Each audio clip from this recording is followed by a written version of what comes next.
What's up, movie lovers? It's your girl Rossi, and I'm back with another excellent movie, guys.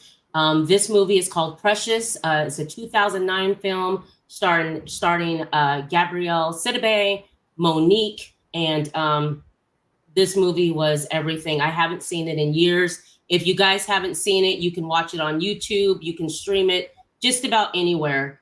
This was a really, oh my gosh, heartfelt, just Lee Daniels directed it, by the way. This movie was talked about before it was released, and I remember the anticipation of seeing this movie called Precious by this, new director that I never heard of, Lee Daniels. And wow, what a film! I have with me today Gricelda Garcia. She is one of the executive producers of 11th Child Studios here in Sacramento. Also, you guys can go to my other channel, Rossi's Clubhouse. I interviewed her a few weeks ago, maybe a month ago. It was an awesome interview. I got to know so much about this young lady. We had so much in common. That's why we wanted to revisit the movie Precious, and we'll let you know why. But guys, let's get into it.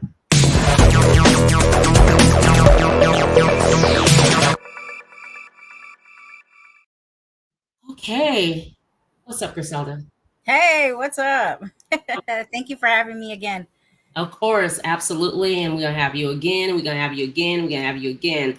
I appreciate you sitting with me. And I remember you after I interviewed Griselda.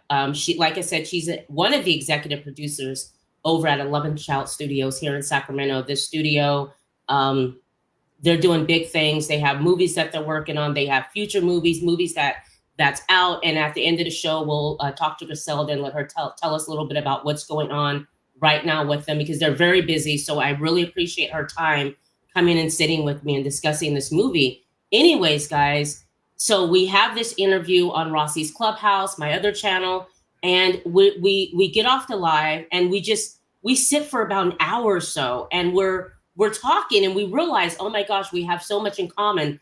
Unfortunately, we connect because we were both victims of child abuse, sexual abuse. And so it was really hard for me to talk about it. Thank you, Griselda, because you talked about it and you made me feel like, girl, it's okay. Like, it's okay. We could talk about it. And as a matter of fact, she said, why don't we review a movie and why don't we do Precious and revisit that movie? Because the abuse she went through in this film, crazy. It's unbelievable, and it's unbelievable that it's going on right now as we speak. Okay, so I'm going to tell you a little bit about this film. So in 1987, Harlem, 16-year-old Claireece Jones, who is also known as Precious, and they're getting ready to say that, who goes by her middle name Precious, is illiterate, overweight, and pregnant for the second time by the same man, her biological father, guys, who has molested and raped her since she was a child, but whom she doesn't see otherwise. Her infant daughter, nicknamed Mongo because she has Down syndrome, lives with Precious' grandmother. So Precious' mom, Mary, in the film is played by Monique. And wow, what an amazing job she did. What an amazing job Gabby did, Sidibe. It's just, and here's another thing about this film. What was great about this film, Lee Daniels directed it, is you have so many of your favorite people in this film. You have Mariah Carey like you've never seen her before. I didn't even know that was Mariah Carey. You have Lenny Kravitz, who plays one of the nurses, and with his beautiful self. It's just every person that has a part in this film, it's someone that you've seen. But I love how they strip them down to where you don't even know it's them. No makeup, like regular people. And I really appreciated that, especially with Mariah Carey. Paula Patton plays a very important role in this film. Off top, what did you think about Precious? And first of all, when was the first time you seen Precious? Oh my goodness. I watched Precious shortly after I gave birth to my child. Wow. And that was so hard because I was still processing my trauma. Right. I think I was at the beginning stages of finally accepting what had happened to me and how I was going to deal with it, because I now had a child that I had to be strong for. and figure out how to care for them, Right. because most, children who are abused, you're told that the statistics or the chances are you will be an abuser as well, and I was terrified with that idea. Right. Yeah. The first time I saw the film was when it was released. I think on video, and I watched the film with my family. At the time, I had two young boys. They were in, I think, '09 middle school, and leaving elementary school, I believe. But I'd never seen a movie like this. The level of abuse in this movie is just, it wasn't what I was expecting. Just a second. Hi Jojo, what's up, girl? Um, Thanks for joining us tonight, Joanne. Um, I I was shocked by I was shocked by the level of abuse, but I was shocked by Monique. Like, Monique from the Parkers, Monique from her stand-up comedy, like she's always happy. I've never seen her in this type of role. What did you think about Monique's character, Mary? Oh my gosh, she delivered. I mean, like, I was like, even when the first time watching her, and the time watching her now is so different, because I Right. was going through my trauma. So there was a lot of things that were triggers for me throughout the movie. And of Okay. course, the mother was a trigger for me. And watching it now, it's like even just watching the skill to hone in Okay. into that hurt, the anger. And she's also an abuser in the film, Right. which was crazy, because to portray that, nobody wants to ever feel that. I mean, personally, for me, I'm just like, Right. I want to know that I personally abused my own child. Just Right. express what I expressed a few minutes ago, knowing that, that those could have been my outcomes, that I could have also been an abuser with my daughter. Absolutely. Absolutely. What's Mhm. up, CR? Um, the same. So you guys, this movie opens up. You meet Precious. You see her at school. She's at school, and kids can be rude, disrespectful. Teenagers. She's a heavier girl, and she gets abused at school. The bullying that goes on, and she doesn't stand for it. She gets kicked out of school because she knocked the hell out of someone that was making fun of her. So she gets kicked out of school. She's being sent to alternative school, but you see her home life, and her home life would horrible. She's Mhm. being talked down to. She's being called names. I mean, her mother tells her how much she hates her. She can't stand her. She wish she would have aborted her. She is the slave of the household. She's has to take care of her mom, and all they do in this household is sit, watch TV. Doesn't even want the girl to go to school. It lets her know how stupid she is. I mean, so she's not only dealing with, we find out, sexual abuse, but it's verbal abuse, it's physical abuse that she's going through. How she's able to get up every day and still go out in the world, because she has to do that because her mom's on welfare, she's in a bad situation, and her mom is absolutely horrid. The worst mother you can think of is this woman in this film. And she knows, there's a scene where Precious is in the kitchen doing the dishes. Her mom says something to her. I can't remember what she said, but whatever. She didn't like Precious' response, so she hits her in a head with the pan. Precious falls out. What did you think about the scene when she falls out and you get an image of her dad, her biological father, raping her? So I think that's the first time that it's disclosed that, she is being raped by her father. Right.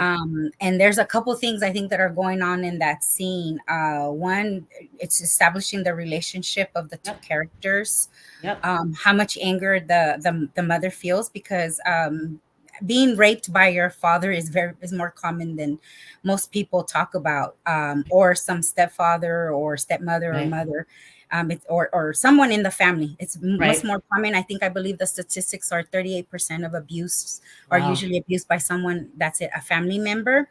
Right. And so you get that notion, and that story, and that information there. So and then the people around it, how they're dealing with it, because most people, they don't want to know that that family member is being abused. They don't Yeah. want to talk about it. They don't want to accept it. They're angry that it happened. It doesn't happen in their family. Right. So you're getting a lot of different things. And then the other thing that you're also getting is how Precious is coping. Yes. Yes, there she's having a moment of well, we're having actually a flashback. That's what's Yes. actually happening. She Yes. didn't get knocked out and she's remembering. We're having a flashback to Right. go back to the backstory of what's going on with her. But you get a sense of how she deals with being a victim of the sexual assault, which is common for most people. People who are abused, where it's so traumatic, we disassociate from our bodies. Some of us call Yes. it blacking out. Yeah. We don't remember, or Yeah. like I mentioned earlier, we phase out into this fantasy world, which Yes. Precious did every single time Yes, she something did. traumatic happened to her. She would disassociate and she Right. drift off into this fantasy world. The Yes. other thing I wanted to point out, it was so carefully crafted when they were showing those scenes of abuse. Of course, they weren't showing much of it to Yeah. not trigger the viewers, and Yes. made it appealing with the arts, with different colors. But if you Right. look back at Very her and true. her character, Very true. she was always in dark clothes. Like, Very true. so Very true. Yes, she that was. established her feelings, her emotions inside, Right. but her wanting and the hope of escaping it.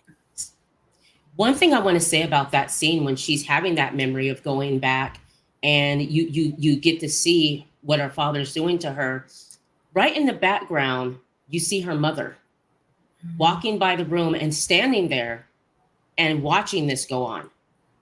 When I saw that, I was expecting the first time I'm expecting for her mother to say something. She didn't. So that lets you know right there, she knows. She knew what was going on. She knew what was happening. And later on in the film, there's this dramatic part where they talk about it, and we'll get to that. And Monique's character, Mary, talks about that. But at that moment, it establishes, like Griselda said, who she is, their relationship, what was going on, and the fact that, hi, Madonna Vogue 2000, what's up? Thanks for joining us.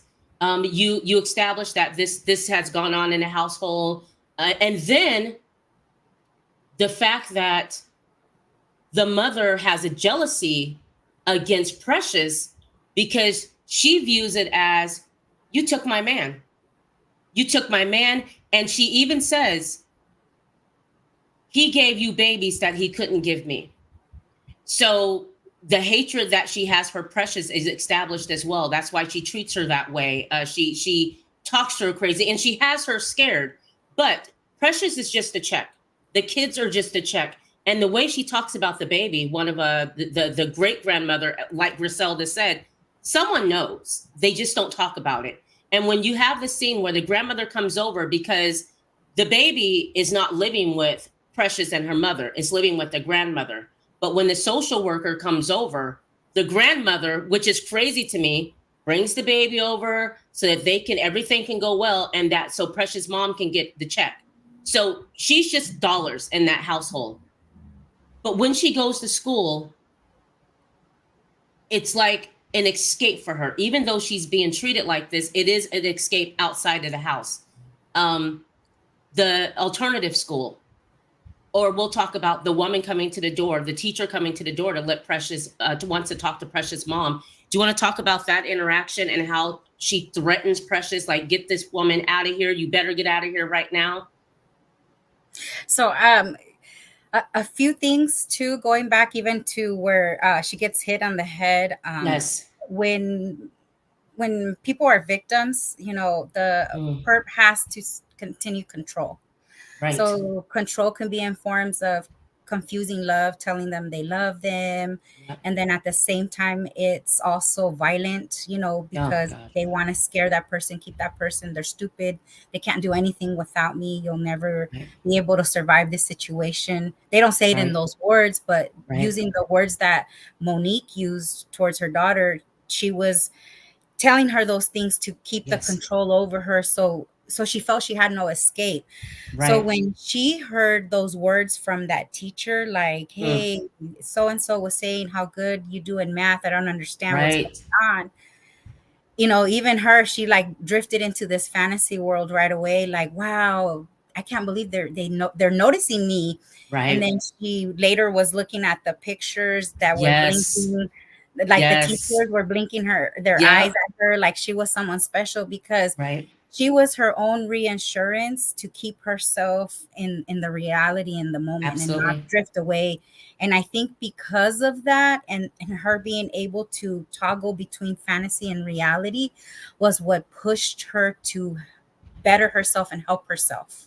Absolutely. And the fantasies that she would have, I mean, she would, before she got kicked out of the class, she had this huge crush on her teacher. She absolutely loved him. So when she's sitting in her room and she's going through this book that she has, this photo album, like Griselda says, there's a picture of the teacher, and in her mind, she's seeing them wanting her, loving her, which keeps her going.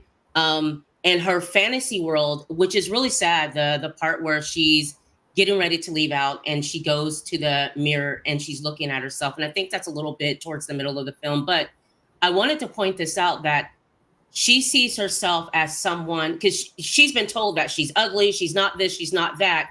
You believe that. After you're told that for so many Mhm. times, you believe that. So she viewed herself as this blonde haired, blue eyed, very attractive woman. That's how she sees herself. And so when she's leaving out, you see her looking at herself in a mirror, but it's not her, it's who she imagines herself to be. And she heads out into the world. When I saw that part, though, it goes back to us discussing how you make this whole world for yourself when you're going through something like that, because it allows you to get through. I know for me, I imagined a whole world as well, and it was a happy world. Like Precious would have visions of, in the picture, seeing her mom and her mom's telling her, oh, you're so beautiful, you're so smart, you're so, what she would love for her mom to say. Now, I didn't go through verbal abuse like it, not like that, but still, what I went through, it allowed me to escape. And I had this own world that I built to where I was this confident person. It was just like a whole different life that I created for myself when I was young, and which allowed me to get into acting, which acting helped out because you get to play different characters. Um, what is this? Ice music. What's up, Ice music? What's up? Thank you, thank you. Um, so even seeing that part, that's another part of Precious. But when she goes out in the world, she goes to go get the chicken, for instance. She tells her mom, like, hey, I need money, I'm hungry, like I want to eat. So she goes out, and one thing about her is she's really funny. She's absolutely funny. She's a smartass, and she's very clever. Okay, so she goes to the chicken stand. She's goes to the restaurant, and she's like, can I get a bucket of chicken, whatever. You know what she's about to do because she's freaking hungry. So she goes in there, she's sitting, the lady brings a bucket of chicken out, and she's like, potato salad, please. Once the lady goes back and gets the potato salad, she grabs the bucket, she runs out, and she's laughing as she leaves out. And she's headed to that alternative school, which ends up, to me, saving her life. Because at that alternative school, she meets Paula Patton's character, who is the teacher there. Miss Blue Rain was her name. And at this alternative school, if you haven't been, oh,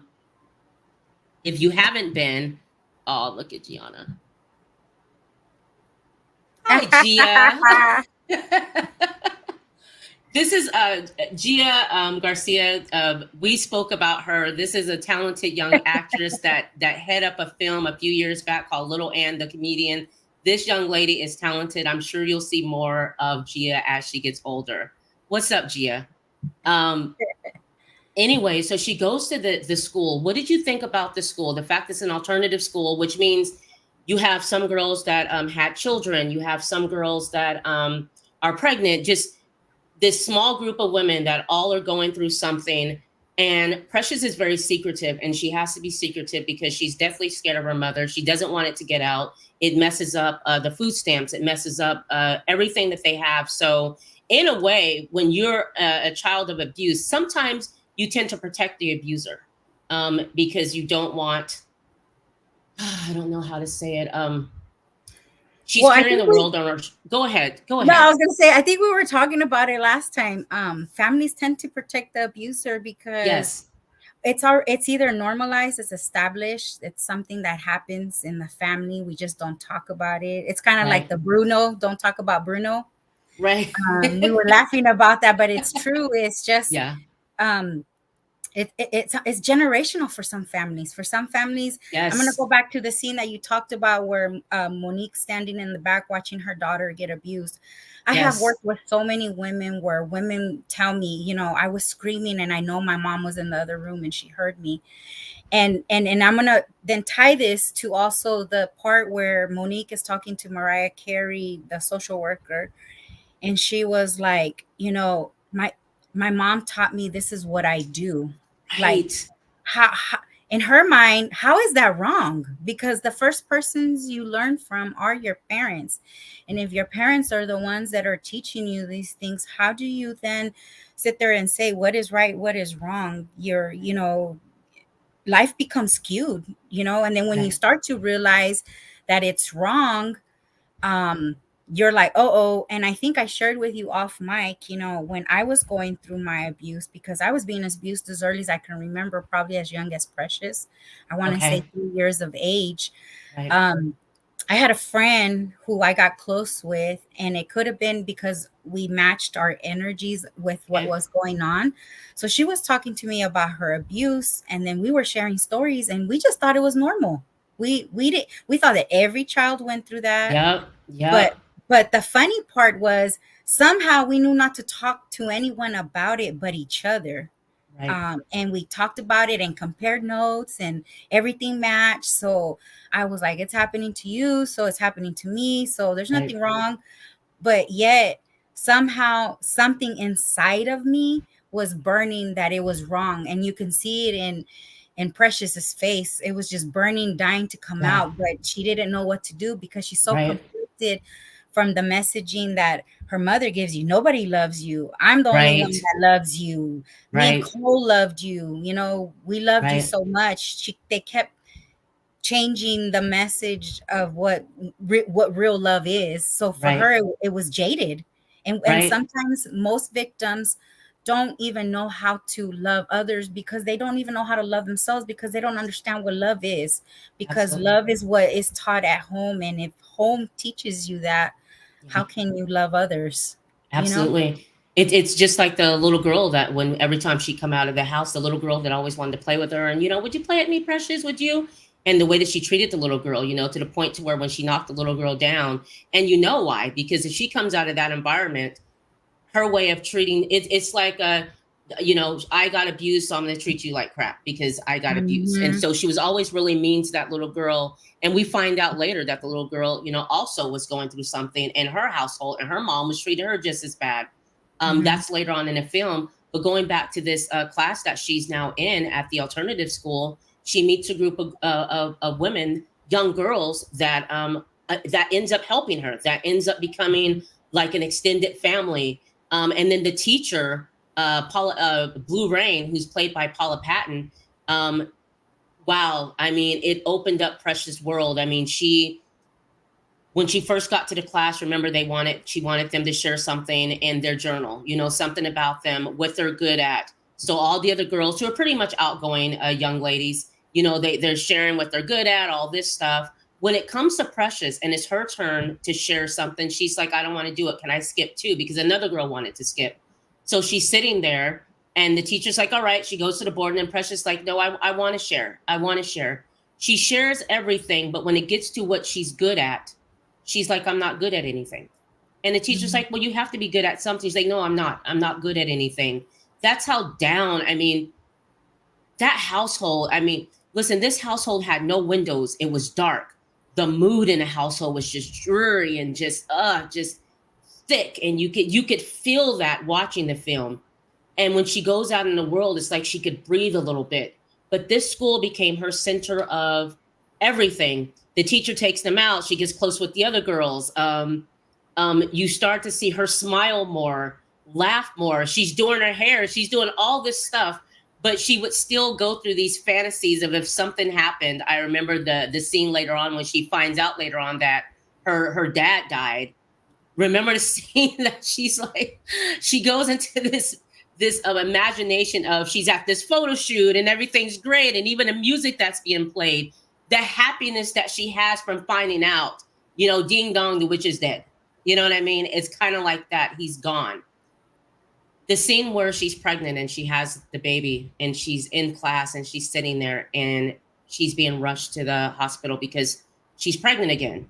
And wasn't this the second or the third? The Second. third. This is the third child that she's had from her biological father. You want to talk about that scene, the hospital, and staying away from her mom that while she was in the hospital? Yeah, and to this point, she still hasn't disclosed who the Nothing. father is. She hasn't said anything. Nothing. I don't even know that at this point. No one knows, not even the teacher. Right. But I want to touch back to how the teacher helps her open up, Right. because that person was the first person to make her realize that whatever she was going through was not normal. And Right. once she opened up about it, when she finally had enough and she told everybody, I was abused. I had children with my father. He was going to marry me. Everybody was like, whoa. But then that was a turning point for her. And how it shows that she decided that she was going to move forward with understanding now that what was going on was wrong. Right. We saw it in a couple places. She fought back against her mother.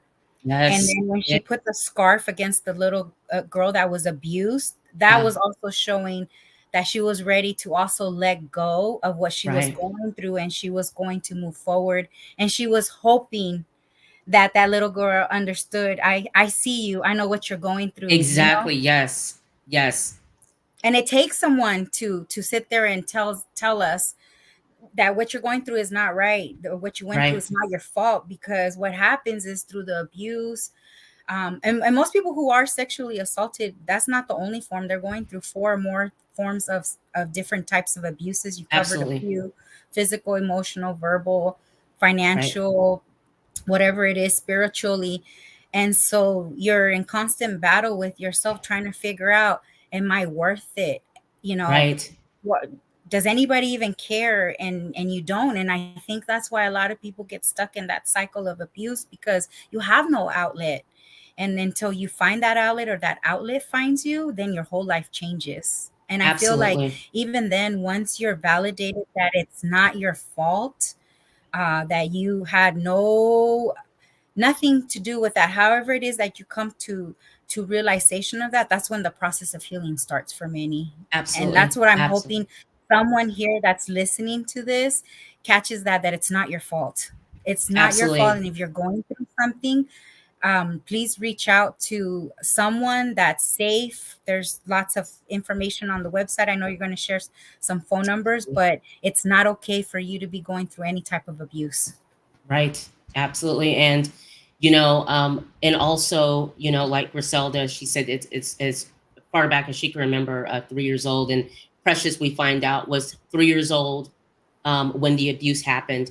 And mind you, we find out later on that it wasn't just her dad that was abusing her. Her mother was allowing her to. And Precious had, when she had a conflict with her mom and finally fought back, she said, you guys raped me. You guys did that. So for me, it was, I think 3-4 years old is the earliest memories that I had. And it went on till I was like 10 years old, to where I told that person no more. Because I realized at that age, and being around other kids, spending the night at other kids' house really helped me, because it was, and it didn't happen inside my household. It was outside my household when it happened. So my household was great, but being at other people's household where there was a father in the household, and I saw the interaction between the girl and her father, and it was just so, wow, like this is normal, and what I went through, outside of my household is not normal. I didn't trust men. I didn't trust fathers with their daughters. I just thought that men were like that, and that they would do that, until you realize that that's not the case. So I told a friend at 14 years old, I think, and I kept this, like, I just did not want to destroy the family. I was very much one of those gatekeepers that just refused to throw the family under the bus, like you said. I wanted to protect everyone around me. I didn't want anyone to go to jail, and I knew that my mother would freak out and would possibly do something. So it's protecting, like, I mean, you don't want to be the person responsible. That's how I thought. And I told a friend when I was 14, and that's the only person I told, and kept it for years later, which ended up impacting my life, because I had to do counseling in my late 30s. And it if you don't tell anyone, guys, and you hold on to it, you have to deal with it later in life. And it's the worst when you have to deal with it later in life, because you have kids, and it kind of took me out of life. And then I jumped back into life, and then it took me out of life, and then I didn't want to come out of the room. I didn't want to see the sun. Like, I would go through periods of, I'm good for a few months, and then it's like, I'm back, I'm down again. And I never thought that, I thought I was okay.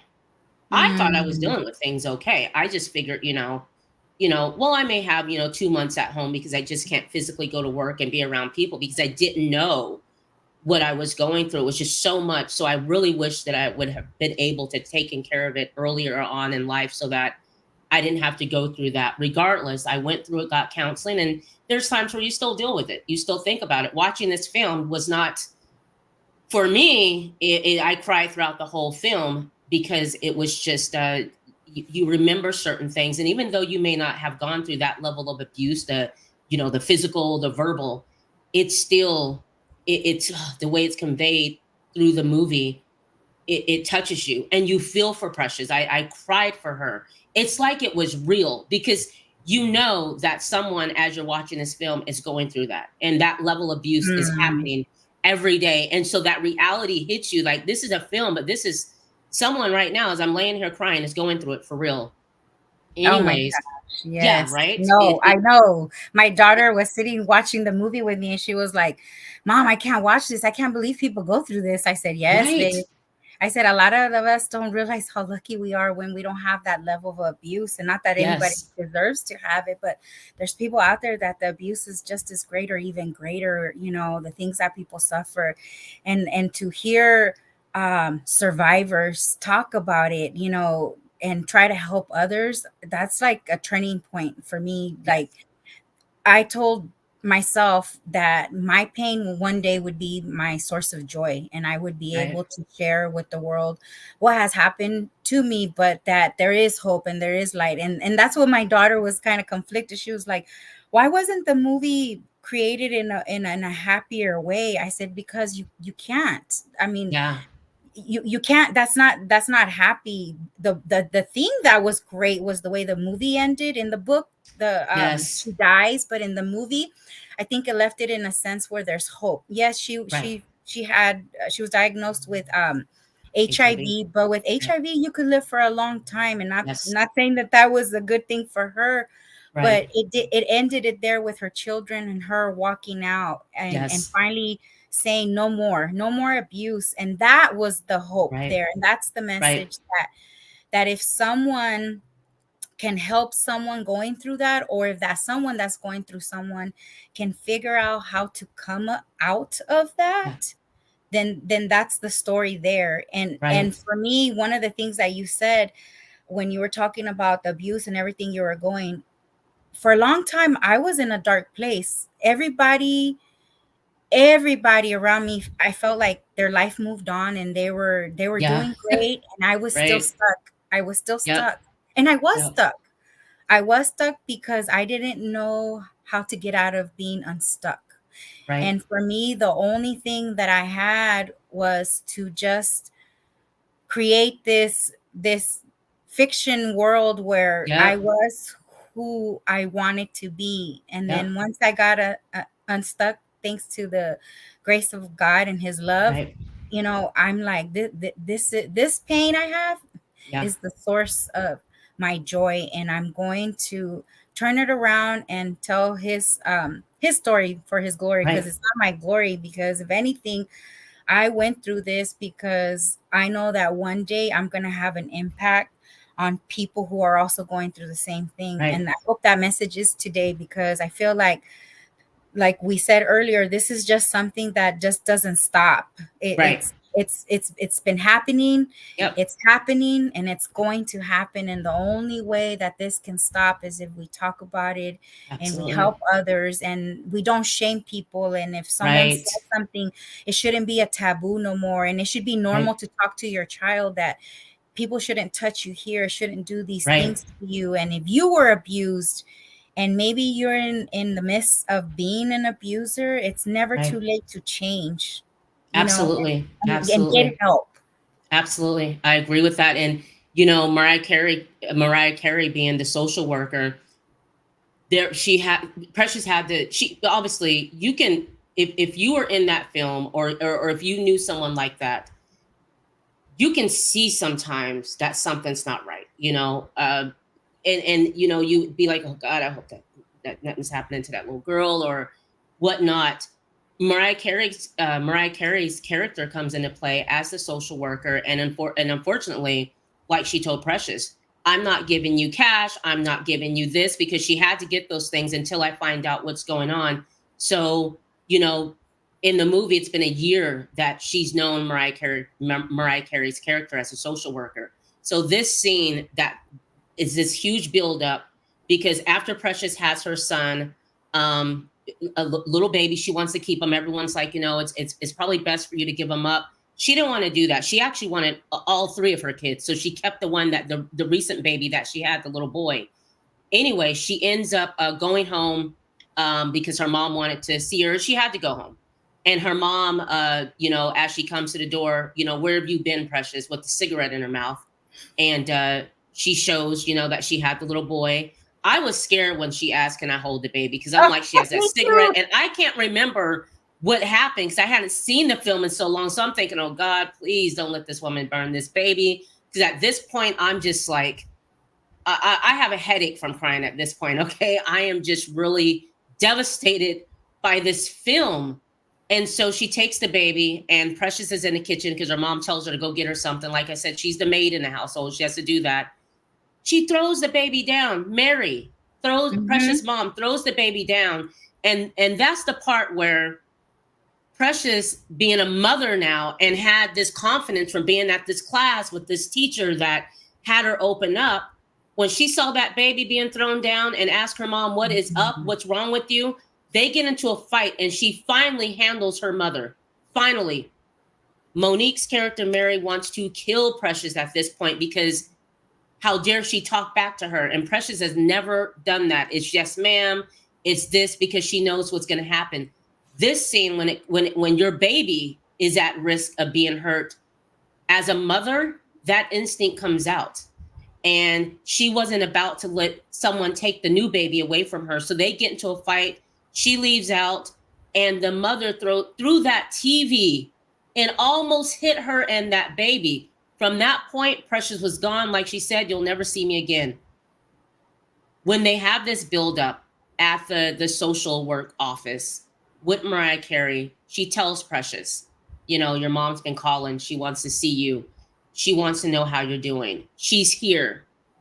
So we have this big buildup in a scene, and this part just, oh my gosh, this part hurts so bad because Monique's character Mary, when Mariah Carey's character is pressuring her, let's talk about what's been going on at home with Precious. Let's talk about the physical and sexual abuse.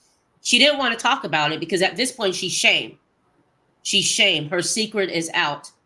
But when she starts crying and talking about, like Griselda said earlier, talking about what her mother, how she was raised, and then talking about how it started with Precious and the husband, and then going through the emotions of calling Precious that bitch, and she took my husband, and then going through that, not wanting the social worker to look down on her, not Precious, but the social worker looking down on her. When that scene happened and she's talking about in detail how it started, what emotions did you go through? Oh my gosh, a whole bunch. Right? Because she's also the victim. It's a Yes, hard yes. scene. And that's the Yeah. part that we Mm, also don't want to acknowledge, that yeah. that she is a victim of abuse, Yeah. in many ways, from her mother, who's probably many generations, because I'm sure her mother Yes. learned that somewhere and then passed it down. And Right. then and she was passing it down to Precious, but Precious put a stop. I shared with you off record, I don't know if I shared in the podcast. For me, I'm fifth generation, and it was finally a stop. Like with my Right. mom and us, we stopped it. We're like, we're not going to have this happen with our children to come. Right. All the generations that went through this, that's what happened in the past. Yep. Going forward, it's not. And like I said, it's hard because we don't want to believe that the mom's a victim, but she is. She is. She Yes. really is. And I Yes. think I felt for her so bad, Yeah. not to justify what she did, but when she Yeah. said, "Who's gonna love me?" Yes. Oh A my lot, gosh. a lot of us who are abused, we always think that, who's gonna love me? I'm Yeah. trash now. Yeah. I've been Painted. I've been tainted. Yeah. I've done the unholy, the things Yeah. that you're not supposed to do. You're taught to respect yourself, your body, but the persons who are supposed to love you at the Yeah. forefront and teach you what pure love is, they've teaching you this tainted love that you're now like left to figure out. Like, well, if they didn't value and love me, nobody else is, because they're supposed to be the first ones to love me. So I'm garbage. and Right. and I felt that with her, like, who's gonna love me? Because for a long time I felt that too. Yeah. Who's gonna love me when they know my story? Right. Who is Absolutely. going to love me when they know all the things that I've been through, all the things that I experienced, all the things that I did that I didn't want to do? Who would Yeah. love me? Right. That was a hard scene. That Right. was That very hard. scene was hard. Who, yeah, that scene with the mom, because like you said, we know the mom is wrong. We know she's wrong. We know she did wrong. But when she starts telling her story, if you can't help but feel for her, because you realize she's a victim too. Like, this happened, it was taught to her, and how she would explain how the baby would be on this side, he would be on her. And there's a scene also where Precious is basically like saying, you know, I've never had a boyfriend. I've never had any of that. And I have 3 babies. And he wanted to marry me. Like, oh my gosh. This film just, it was an amazing film. And I'll get to it. So that happens. Um, they wrap up. Precious tells the social worker, you know what? This is just too much, way too much for you to have to deal with. It's over your head. She Yeah. gets her baby. She gets her other baby. She walks out. And I do want to touch back on, she does find out, Monique tells Precious that your dad just passed. He died of AIDS. And Precious tells her mom, you need to get yourself checked. The mom is ignorant. She thinks that as long as she's not sodomized, she's good. She's fine. Then Precious gets the results and finds out that not only she has it, HIV, but the baby has it as well. Right? I don't recall that part of the baby has it. No, the baby's fine. The baby's The fine. baby was fine. Yeah, Okay, the baby Precious was has fine. it. Yes. So, it's like she was done dirty. She was abused, physically abused, and then you leave her with something. Now, granted, this is 1987. This movie takes place, it's 1987 Harlem. So HIV at that time, I think we were, gosh, it was the hype of HIV. People were Mm-hmm. dying of AIDS at that time. Like, I mean, Mm-hmm. dying of AIDS. But with HIV, you can live a longer life, So like in the book, she dies, but here she walks off, like Griselda said, with her babies, and she leaves, and it's like, it's a happy ending. She's gotten a hold of herself. She's a good mom. She loves her babies. And so she ends up winning a reading award for one of the best readers. Like, her education is doing well. And this is not a stupid girl. Like, she was great at math. She just couldn't read that well because her mother refused to allow her to read, because her mother basically is kind of like misery loves company. And, you know, you already have my man. I don't want you to be uppity and think you're better than me. And so it was that. But that end part was just amazing. Overall, the movie, what did you think about it overall? Would you watch it again? Did you like it? Did you, you know? Well, it's a hard movie to watch. Yes. And I'm gonna say this: being a victim, when I watched it, I couldn't have watched it. I couldn't watch it. How about that? Today, Okay. being a survivor, my outlook is so different, and watching it is like, wow, like I have survived all that. So looking Right. at that, it's like, even Gianna, a couple times my daughter was like, Mom, why are you laughing? I said, because she's funny, because she's witty, she's gonna Yes, she is. survive. You know, like, I didn't see that before I saw it as constant sadness, you know. Yeah. Even when she was in this fantasy world, she had all these dark colors, like I mentioned earlier, because she Right. was sad, you know. Yeah. Hope was slim to none, for most of us that are abused. I mean, um, I know lots of people who surviving this has been hard, and we're still surviving. I mean, I'm still Yeah. surviving. Yep. And I want to go back to where you said, you know, she's left with HIV, she's left with something. All victims of any type of abuse are left with something. Yeah. We're left with something that we have to carry, and we have to figure out how to manage. And Very it's up true. to us to figure out how to manage to the point where it converts to a distant memory. Right. It turns into a source where there can be a loving place, Right. because we have the ability to heal. God gives everybody the ability to heal and move forward. It's just finding that, like that rope when you're in the Yeah. hole. Finding that rope when you're in the hole, because I'm telling you, you can't come out of it. I know for me personally, it took me probably, I want to say 30 years before I Yeah. figured it out. 30 years Yep. before I figured it out. And everybody's life story, their path is different. Yeah. But I'm telling you, if you feel like there's not, there is. And now that you know and you've created the change, what are you going to do with it? Right. Because once you change and you change the way you think about that, generations change. Right. Everything you do going forward is so different. You Yes. see the fruits with your children, your children's children. Right. And I'm looking forward to that, because our children, mine's and my sisters, our children are going to be first generations of no abuse going forward. Right. Speak it into existence. And I know it's not going to happen anytime more, because now that we know, what are we going Right. to do? I'm absolutely, I agree with you. Same here, you know, it stopped with me. My kids, I will say, absolutely, you're overprotective, you know. I went through that. Even I had boys, people think boys, like, this doesn't happen to boys, it does. And so, you know, it made me to be hi Rose, right? Wiggins. It allows you to it makes you a little bit hyper focused on your kids, you know. I think I told you I was very weary about who watched my kids. No babysitters, you know. It would, you know, my mother or my sister, you know. My husband and I were both like that with the kids. If I wasn't there, he was there. And just because I just wanted to make sure that they enjoyed their childhood, their innocence, and all that, and didn't have to take this on. So definitely, it definitely stopped with me.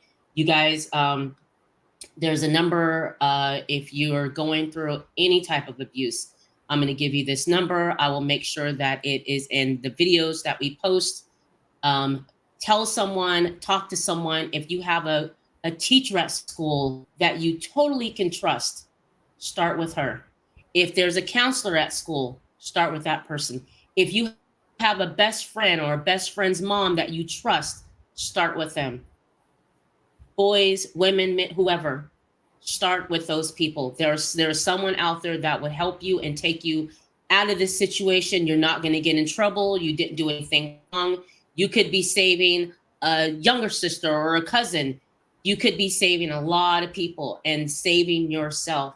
The number is 1-800-344-6000. Okay, any type of abuse that you're going through, you can call that number too. You could be anonymous, and there's no more stigma. You didn't do anything wrong. I want to make sure you understand that you did not do anything wrong. You did not deserve this. You're, please, please, please, please just believe that. Okay. So please definitely talk to someone in your life that you definitely can trust. And if it's not in your household, do it outside of your household. You will be protected. I promise you that. For me, overall, I give this movie a 9. This movie was a great movie. Like Gricelda said, the first time I watched it, it was just so hard. I never seen something like this on screen where it was like this. So I don't think I'm gonna watch it again though. I think I'm gonna move on from it. It hits me every time. And thank you, Monique. You did such a wonderful job as Mary. Monique, by the way, won what was it, a Golden Globe in 2010 for this role that she did. She did an amazing job. If you have not seen it, go and watch it. Gabourey Sidibe, she did. I think this was a film that introduced us to her. And this is an intelligent woman in real life. She's married. She has a wonderful life. But man, she played this part. It's Mariah Carey. All of you guys did a great job in this film. Lee Daniels, amazing job. If you haven't seen it, it's streaming everywhere. You can watch it on YouTube. Check it out. Please check it out. I think this is a movie that a lot of us should watch, okay? Anyways, tell us what's going on with you and 11th Child Studios. What's going on with you guys? All right, so we're in post-production for Sarah. Super excited. Hopefully in a few months we start talking about pre-production. So if you haven't found us on the website, please do, and stay connected. Information there for our projects are always out. So I'm excited, and I'm throwing that plug that this is one of many to come. So stay tuned, Sacramento, and check us out. Absolutely. And like I said, I was able to interview this wonderful young lady who is just one of the hardest workers here in Sacramento. I mean, she's everywhere, but you guys can. We're having a little issues, but we're back. And let's see, guys. I'll be back in probably another week. I want to do a happy film. And so one of my producers here, Clint, and I will be reviewing National Lampoon's summertime. Everyone's gone on vacation, and what a funny vacation they took. This is an old movie back from the 80s. It's so funny. It's relevant today. So I'll bring you that next week. And you know you're always welcome back. You know that. You know I'm going to have you back on Rossi's Clubhouse, but I'd love to have you back. Let's do another movie. Let's do something different next time. You let me know. I would love to have you back here. Gricelda has become a friend of the channel. Rossi Talks, Movie Lovers Unite. So I absolutely enjoyed shooting this with you. Thank you so much for being just candid. Thank you so much for when we talked last time, you allowing me to basically come out to you, you know, let you know what I went through. I was kind of, you know, with people, but when she did it, it kind of just, I don't know, you took it, it's like a burden, you know, was lifted. And now it's like, you know, I can't stop talking about it. I really do, like, seriously appreciate that, you doing that. It helped me to really just be more honest with myself and talk about it more and stop acting like, you know, I have to hide it or I have to be ashamed of it. So you really did that for me. You guys, you can go and watch the replay of this. It'll be on audio here real soon. And, you know, like I said last time, I'll send you everything that I did. Again, thank you so much, Gricelda. I appreciate you. Everyone in the chat, thank you for just being in the chat. Thank you for your beautiful comments. And thanks for Precious 2009. Thank you guys. Don't go anywhere, Gricelda. And I hope you guys have a good summer. It's hot here in California, though. Oh, my gosh, you guys. It's crazy hot. We are out.